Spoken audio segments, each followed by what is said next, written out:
This is the Late Round Podcast with your host, JJ Zacharisa.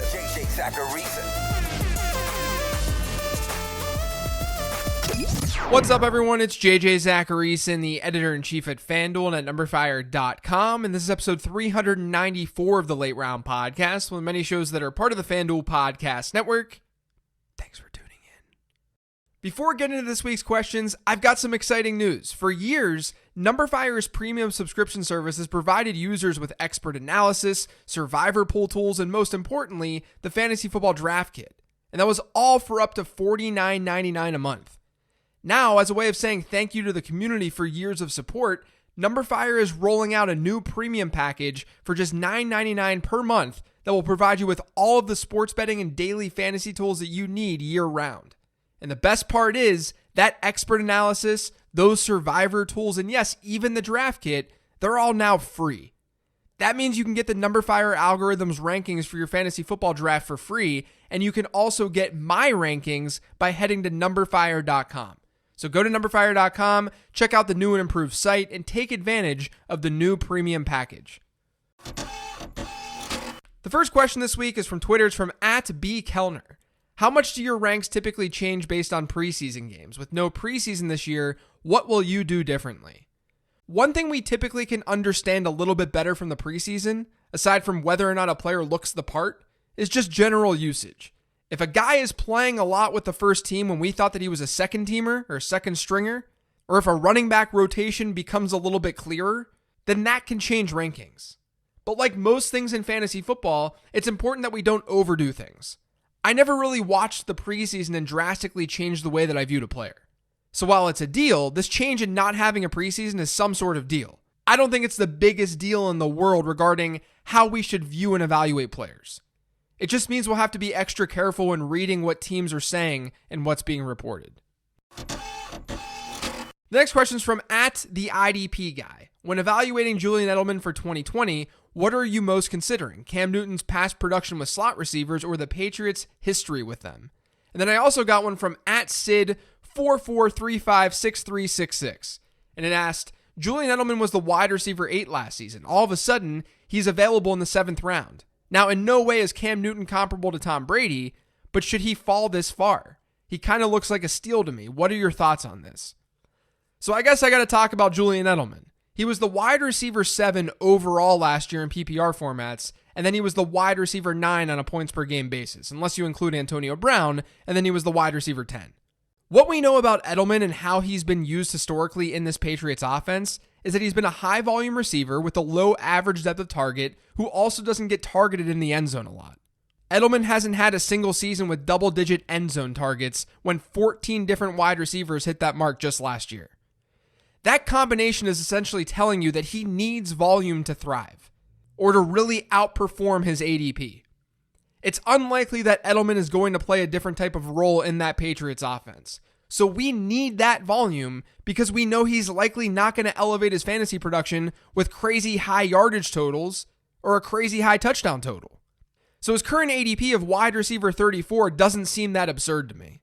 You can't really bank on the Patriots being a super pass-heavy team.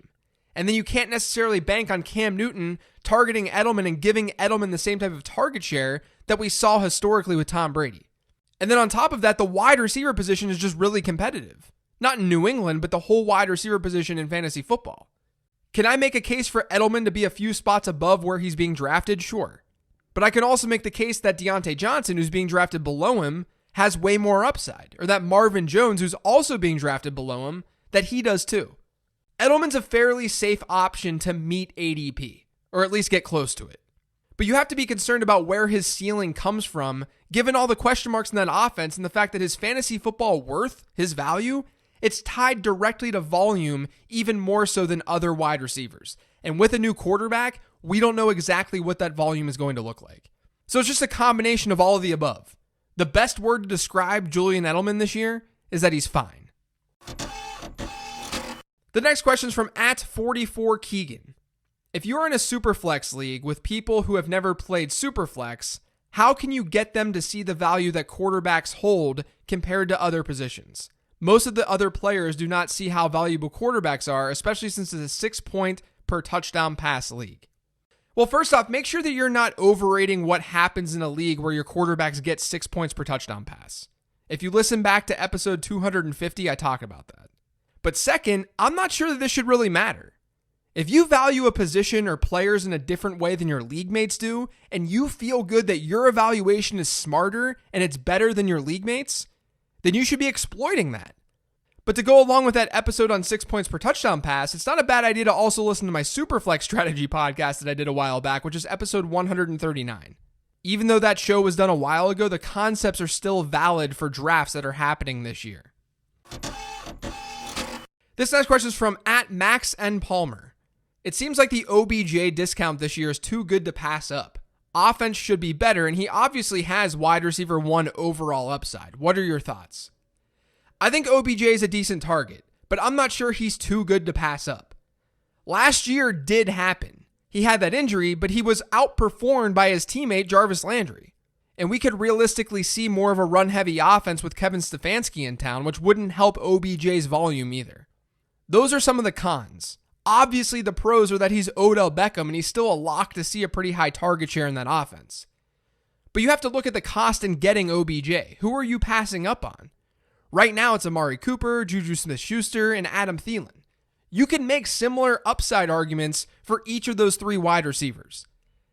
Now, I don't mind getting OBJ, don't get me wrong. There's some touchdown regression that should be heading his way favorably. And he did well in the air yards department last year, ranking 3rd in the NFL. He was just bad at converting. I just think the wide receiver position is strong in that area of the draft, which is why he's not as much of a slam dunk as he might appear to be.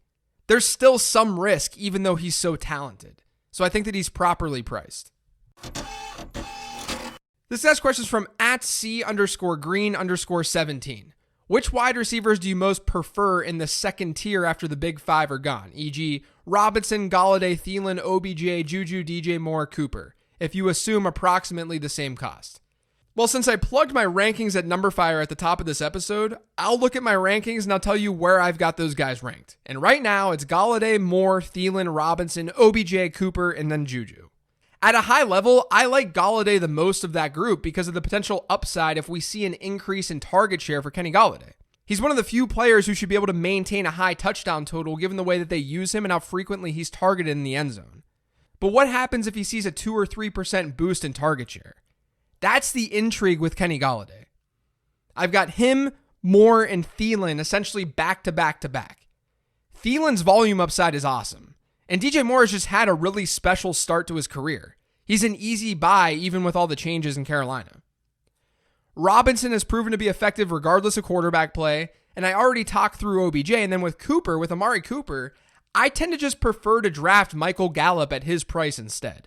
They had pretty similar numbers last year, and I think people are way overstating the impact that CeeDee Lamb is going to have on those numbers for Michael Gallup specifically. Lamb can also eat in that offense, and he can do so without drastically impacting Michael Gallup.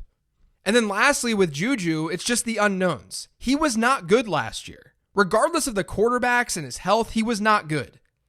We know his age profile is awesome. We know he has upside. But he's not entering the year without question marks. That's my very not quantitative take on those guys and why I have them ranked where I have them ranked. I'm also not the biggest fan of rankings because they don't provide much detail, but hopefully that helps. This next question says, when you say that a stat will regress to the mean, is that for the next season or the average across 2 seasons? Is there a way you quantify which time period to use? Thanks. So regression doesn't really have a time frame. Obviously, we're going to see more drastic changes for players year over year because more changes in that player's offense year over year. But within a season, regression is happening all the time. Within a game, regression is happening. I think going with my typical golf example is a good way of explaining this. For those of you who play golf, you've got your typical score that you shoot when you go out to play. I'm a low 90s golfer. I expect to shoot between a 92 and a 95 when I play. Some days I'll shoot an 89 and I'll be excited that I broke 90. But without actually improving my game, I should expect that number to rise back to the mean the next time that I play. That's on a round by round basis though. You can look at this on a shot by shot or a hole by hole basis too. I may shoot an 89, but that score may just be because I had a stretch of 4 holes where I went like -2. I shouldn't expect to maintain that kind of pace hole in and hole out. And the same holds true in football. If a player is scoring touchdowns on every pass that he catches, let's say, then we can't expect that player to keep scoring touchdowns at that rate. There could be reasons why he's scoring touchdowns at a higher rate than normal, like end zone targets or for a running back goal line attempts. But regression comes for everyone at some point.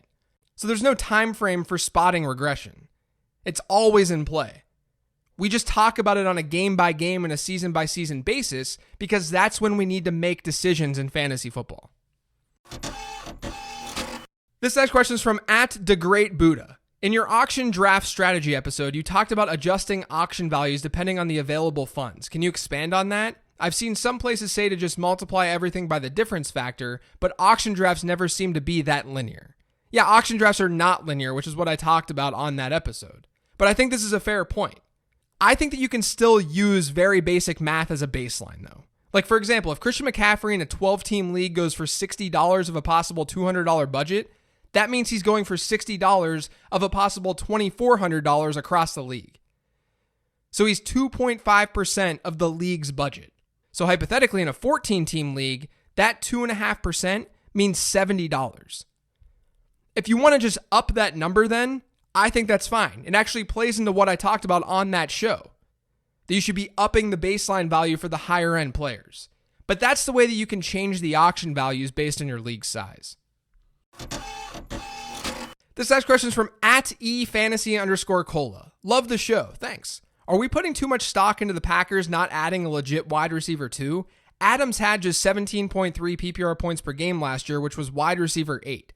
Disregarding his injury, he still didn't perform at an elite level, but we are right back to drafting him as the wide receiver 2. This is where looking strictly at points per game can get you into trouble. Adams underperformed in the touchdown column last year. He had 5 touchdowns when his yardage total dictated that he should have had 6. And when you look at how he did close to the end zone, it was not pretty. He had 11 end zone targets and he converted on just 2 of them, so 18% of them. The previous 3 seasons for Davante Adams, he was converting on 45% of those targets. He had 4 red zone touchdowns in 12 games last year when his previous 3 seasons saw him with 28 in 45 games. The other point to make is that Green Bay was fortunate to win as many games as they did last year, and their pass-to-rush ratio was lower than expected. If they see more neutral or negative game scripts this year, that can benefit the receivers and Davante Adams in seeing more volume. My projections have Adams as the wide receiver 2 this year. I think his ADP makes plenty of sense, and I actually think that you can make the case that he is this year's wide receiver 1. This next question is from @Play4N. Are you buying the Jonnu Smith and Ian Thomas breakout hype? I think Jonnu Smith is a really interesting and good player, but I'm surprised by how high people have Jonnu Smith this year, because his situation really isn't that different. I realize his ADP isn't all that high, so you really shouldn't be avoiding Jonnu Smith. It doesn't make any sense. He has the physical tools to be a breakout. There are just some legit Jonnu Smith people out there, when evidence suggests that things aren't that favorable for him. Tennessee should throw a little bit more this year than they did last year, but it's not like Smith has a huge change in competition. Delaney Walker's been barely involved in that offense for 2 seasons.